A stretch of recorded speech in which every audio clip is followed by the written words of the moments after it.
will start new chapter electromagnetic induction या EMI electromagnetic induction.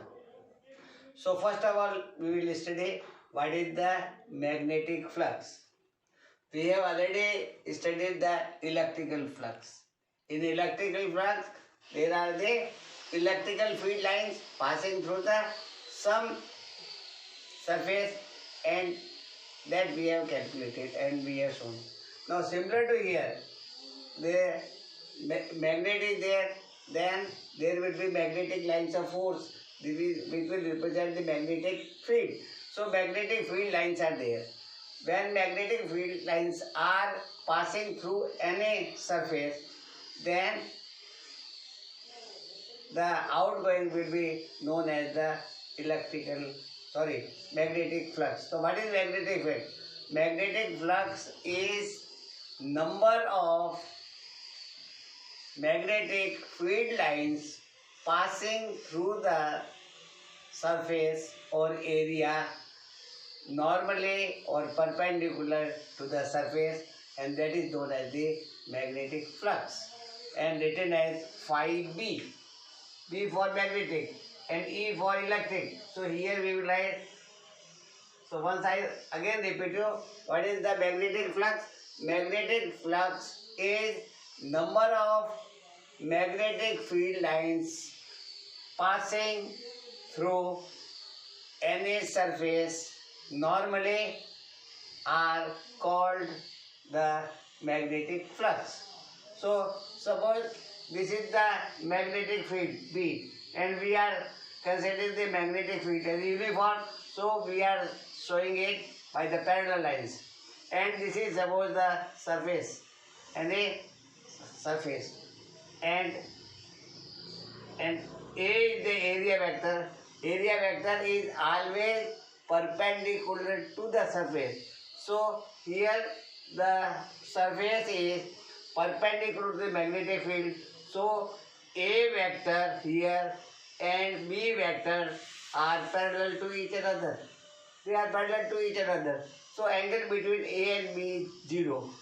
So what will be the magnetic flux? Similar to electrical flux was equal to E dot A.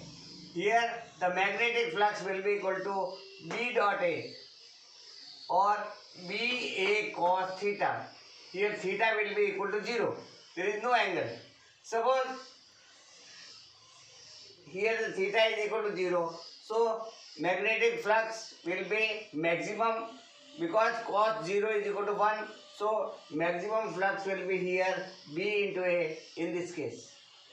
Now second we take the second case when this is the direction of A and this is the, so theta is the angle between area vector A and magnetic vector B. Then we will take the dot product either, or we take the component of vector A in the direction of B, that is equal to A cos theta. So the magnetic flux will be equal to B into A cos theta or B dot A. Here theta is not equal to 0. So the magnetic flux will be equal to B into A cos theta, which will depend upon the angle theta. Now we get the third case. When area vector is normally to the B, so theta will be equal to 90 and cos 90 is equal to 0. So magnetic flux here will be equal to 0. So magnetic flux here phi B will be equal to 0 because theta is equal to 90 and cos 90 is equal to 0. So we can write here that what is the magnetic flux? Magnetic flux is dot product of magnetic field and area vector, and it will be maximum when theta is equal to 0 or A and B are parallel. It will be minimum when A and B are perpendicular to each other, and it will between them when theta is neither 0 or nor 90. Now we will take the electromagnetic induction. Now it was the Michael Faraday and Joseph Henry. Both are the scientists. They are different scientists. They are not in the same country, and they have discovered the electromagnetic induction. Michael Faraday, he was a bookbinder, and he was fond of reading the books. And when he was reading, he found that when the electrical current is passing through a conductor, magnetic field is there. And so he, why it is not possible, reverse is not possible. If we can have the Oersted law and the Ampere law, both laws and many other things, it shows that when the current is passing through a conductor, then magnetic field is produced. Now, Michael Faraday thought that why magnetic field can be produced in the reverse direction and we can get the current. So, the vice versa should be possible. So, he tried to work on this electromagnetic induction. Similarly, Joseph Henry also tried to work on the electromagnetic, and they find that some experiment they have done, and they find that when there is a change in magnetic flux, then electrical current or electric EMF is induced. So, what was the basic thing? Basic thing that the production of induced EMF or induced current is due to the rate of change of magnetic flux. Now, for this experiment number 1, we will take the few experiments which were done by the Faraday. And this is, here there is a coil, and the ends of the coil are connected to a galvanometer. Now, galvanometer is a device which can predict the direction of current. If current is 0, there will be no deflection. If current is, suppose this is the galvanometer and needle is at center, means current is equal to 0. If current is moving in this side, from left to right, then this pointer will be this side. If we reverse the current direction, if the direction is reversed, then needle will be towards the left. So, if there is a deflection in the galvanometer, it shows that the current is passing through it. If no current is passing, deflection will be equal to 0.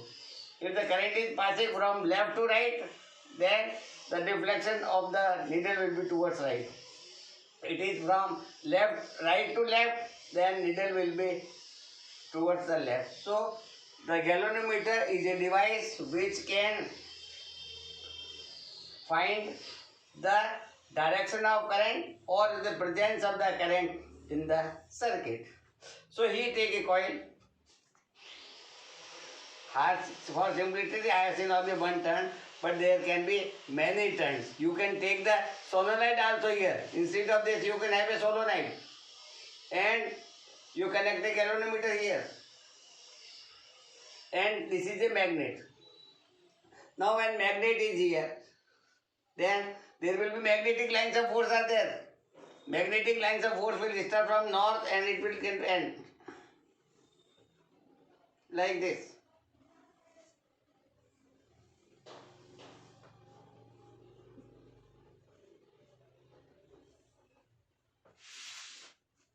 Now, when the magnet is stationary, then the magnetic lines of force are not changing. They are passing through the coil, but they are not changing.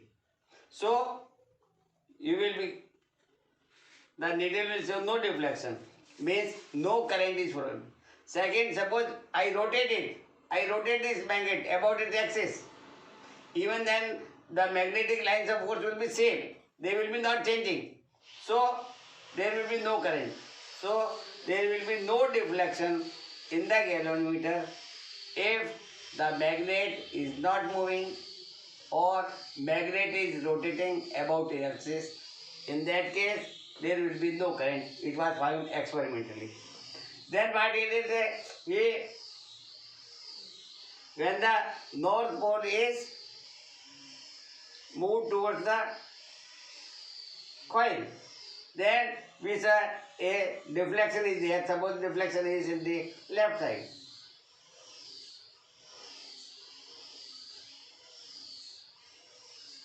And then it will stop. Because when we move it, initially the magnetic lines force was less, and when we insert it, then the magnetic lines of force will increase. So magnetic flux will increase because area is constant. Magnetic flux will increase, so there will be current. Now, if we move the magnet towards the right, means now the magnetic lines of force will be decreasing. So flux is changing. In previous case, क्या था आपका flux was increasing because number of lines passing through this coil was increasing. Now in this case, the number of lines of force will be decreasing. So similarly, so there is also a change in flux. So we will get the deflection in the opposite direction. Formerly the deflection was in the left direction. Now the deflection is right direction. So if you get the same thing is there, if you take a solenoid and you have a magnet here N and S, if you move it, then the current will be in the left. If you move it right, then it will be left. Now if we interchange the poles, suppose this is an S pole and this is N pole, I reverse it. Then when I move it, then it will be towards left, not right, because S pole is there. And when we move this towards the left, then there will be reflection in left, and when I move it right, reflection will be right. So the deflection will be opposite. When S is approaching it, suppose it is in the left, when S is receding, it will be right. When N is reaching it, it is left, and when S is receding, it will be right. So if we change the pole, then the deflection will be changed. If S is approaching this, then suppose it is in left, then if N is approaching, this will be right. So the direction of current will be opposite side if we put the S towards the coil or we put the N towards the coil. So this is the one experiment which shows that when there is a relative motion between the coil and the magnet, when there is a relative motion between the coil and magnet, then induced EMF is produced and induced current is produced, which we can by the deflection. Now I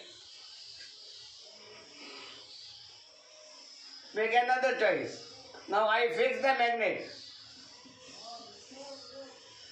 Magnet is fixed and I move the coil towards the magnet. Then deflection will be in one direction. If we move in the opposite direction, then the deflection will be in the opposite direction. So it means here also there is a relative motion between the magnet and coil. Now third thing, what we do, suppose we bring the south pole towards very fastly, then the deflection will be more. And if we move very fastly away from the coil, then again deflection in the other side will be more. So the second thing is, first thing is, when there is a relative motion between the coil and magnet, whether magnet is moving or coil is moving, the induced current will be there and we will get the deflection. Now if the velocity or the relative velocity of magnet and coil increases, then the deflection will increase, means current will also increase. So this is the one experiment. Now experiment number 2.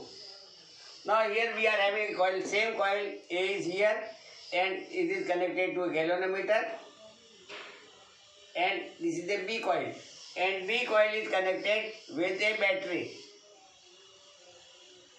and a tap key.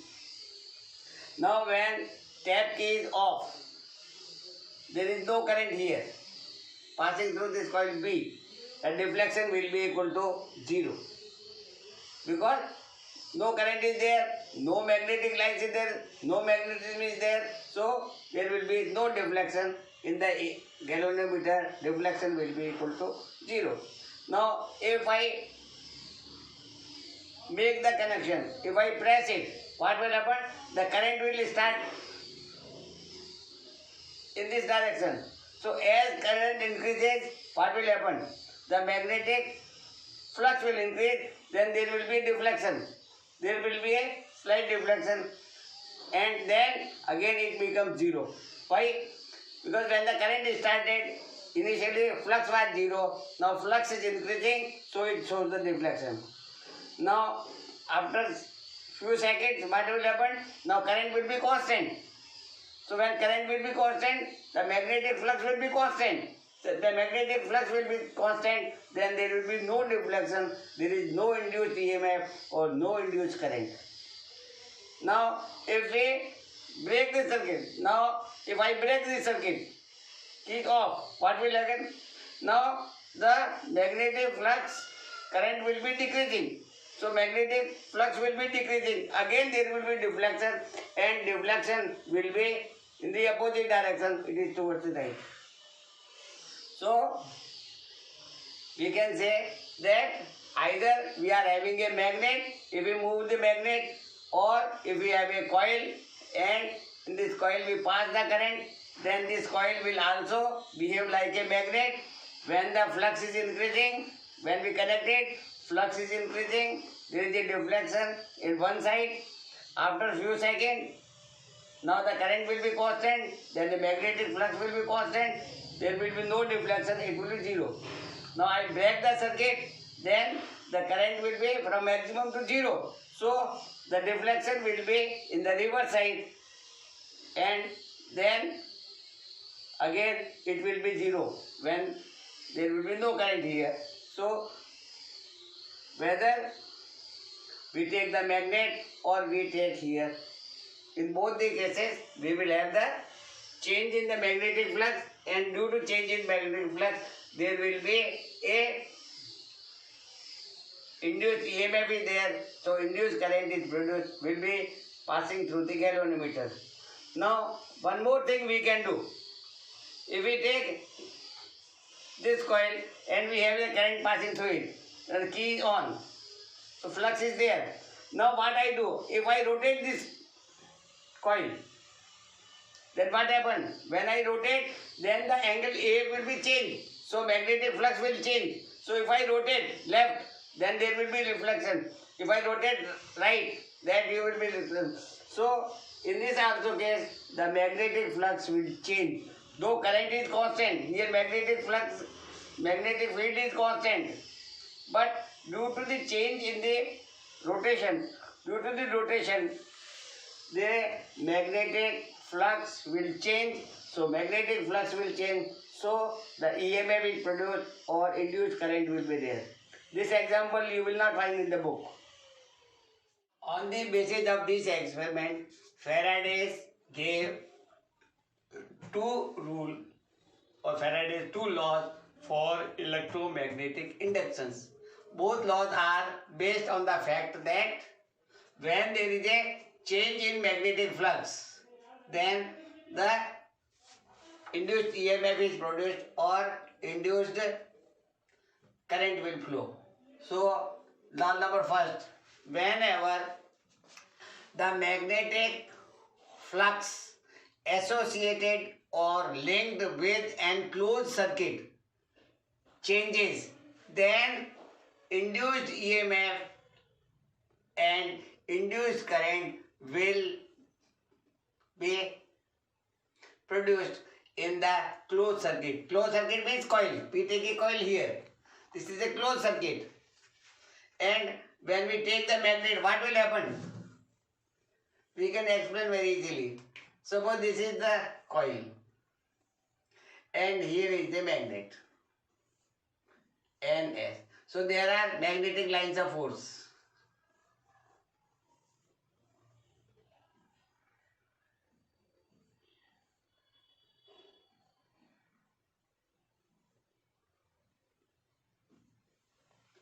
Now this is the coil. Now if I bring this magnet this side, then what will happen? Or simply if we take this case, then these lines of force will passing through it. Now I bring this coil here. Then number of magnetic lines will increase. So magnetic flux will change. So when magnetic flux will be changed, then in this closed circuit, the current will be produced or EMF will be produced at the end, so that induced current is produced. So this is the first law of Faraday, according to which whenever the electrical flux linked with a closed surface or closed circuit changes, then induced EMF or induced current flows in the circuit, and this will be last. Means if there is no change in flux, then there will be no induced EMF or no induced current will be produced. Suppose, as I told you earlier, if the magnet is here, this is the coil and magnet is here and lines are passing through it.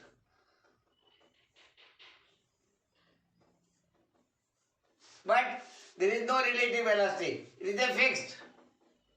Then there will be no change in flux.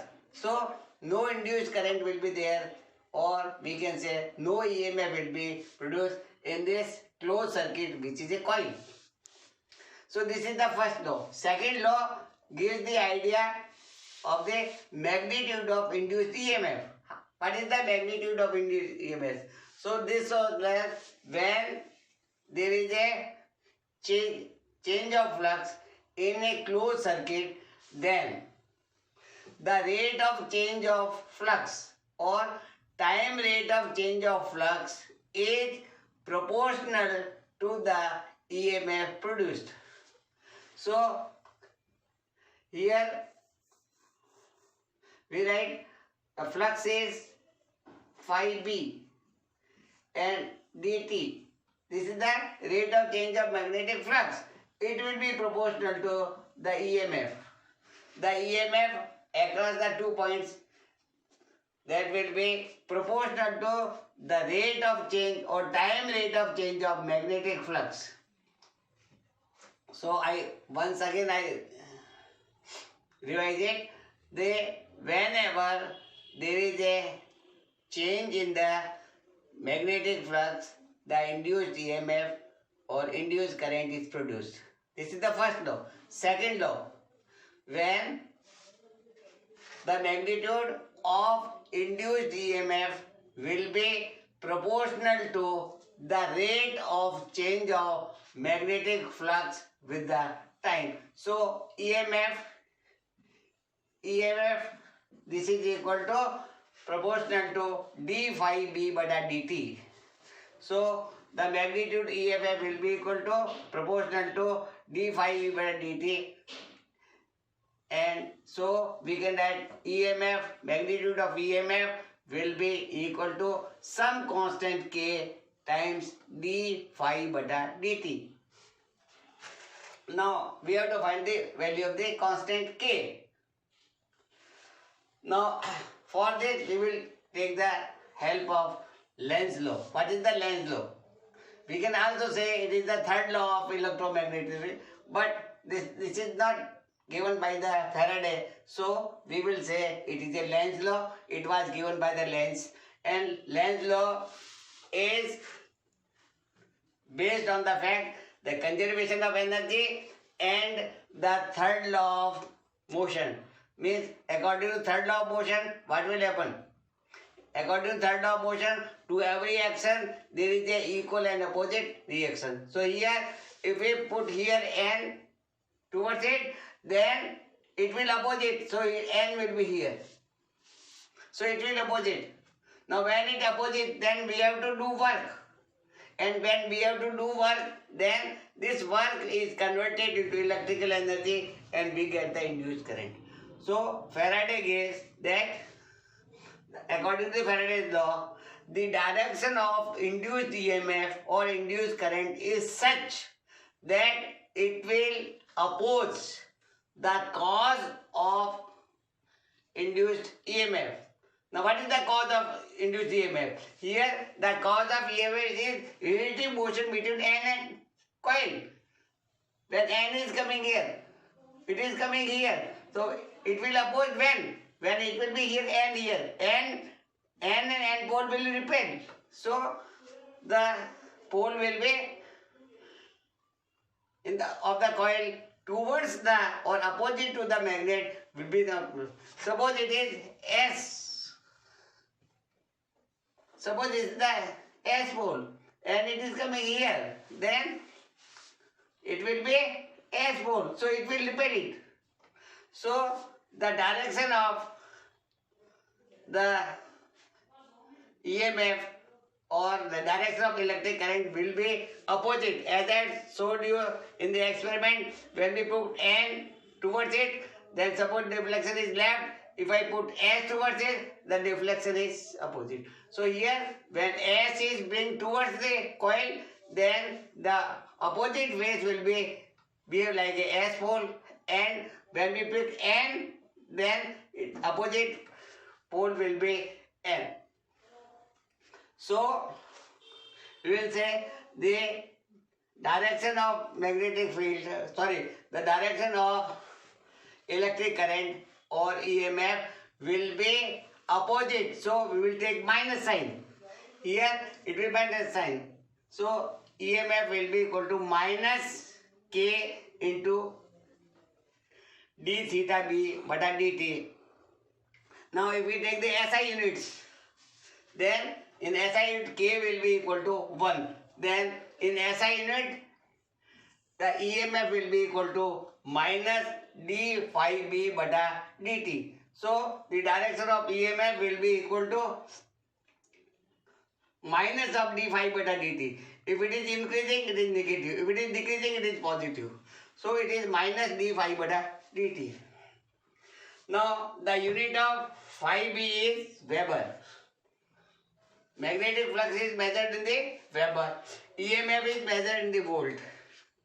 And time is measured in the second. So what will be the 1 volt will be equal to 1 volt will be equal to 1 Weber bata 1 second. So we can write 1 volt is equal to 1 Weber bata 1 second. So if we use SI unit, the value of constant K is equal to 1. So EMF will be equal to minus d phi bata dt.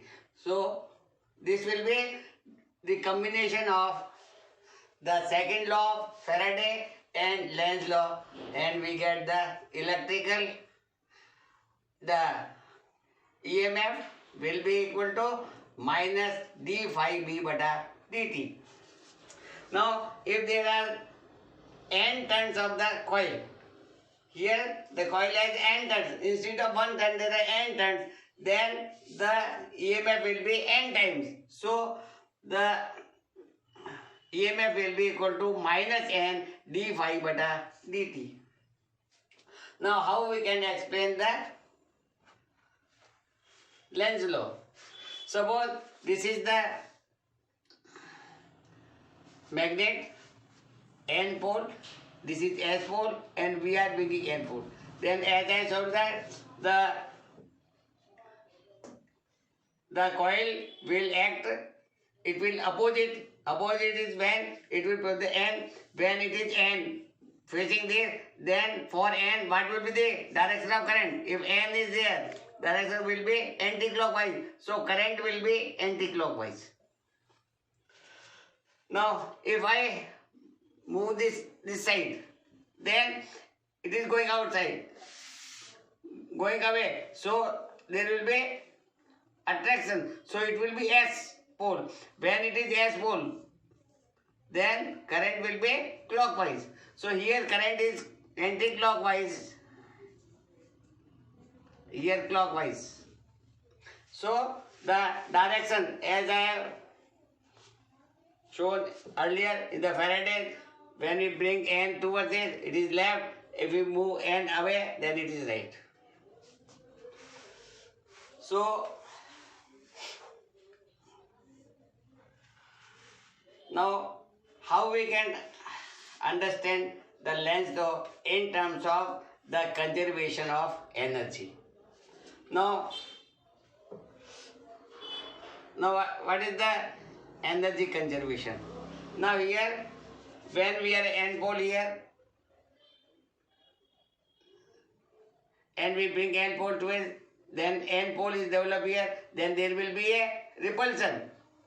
Then repulsion, and if we want to bring it due to repulsion, we have to do the work against the repulsion. So when there is a repulsion, then we have to do work, and this work will be converted into electrical energy. So there is a conservation of energy. Similarly here also, if we put N this side, then here there will be S. It is going away. So S is over. So there will be attraction here. N will be attracted by this. Then if we move it, then we will move against the attraction. So again work is done.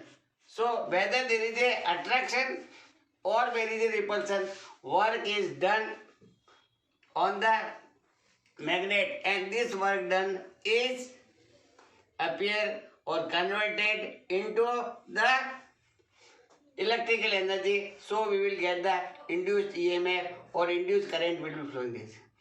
If I say it is reverse, suppose it is reverse and Lenz's law is not applicable, and suppose it is S, what will happen? If it is S, then if I bring it here, then what will happen? Then due to attraction, it will go this side. It means its kinetic energy will increase without doing any work, which is not possible. To do work, some energy is to be used. So if it is N and it becomes S, which is against the Lenz's law, then when it move it, then it will move this side due to the attraction, and its kinetic energy will be there and will be increasing. So kinetic energy increases without any effort. So this is against the law of conservation. So according to conservation laws, the work done against the repulsion or attraction is converted into electrical energy. So the Lenz's law can explain the when N is approaching this, then N will be here, and when N is here, the direction of current will be anti-clockwise. If N is going this side, then S will be produced, then current will be. So the direction of current will be opposite if N is going away from the coil or it is coming towards the coil.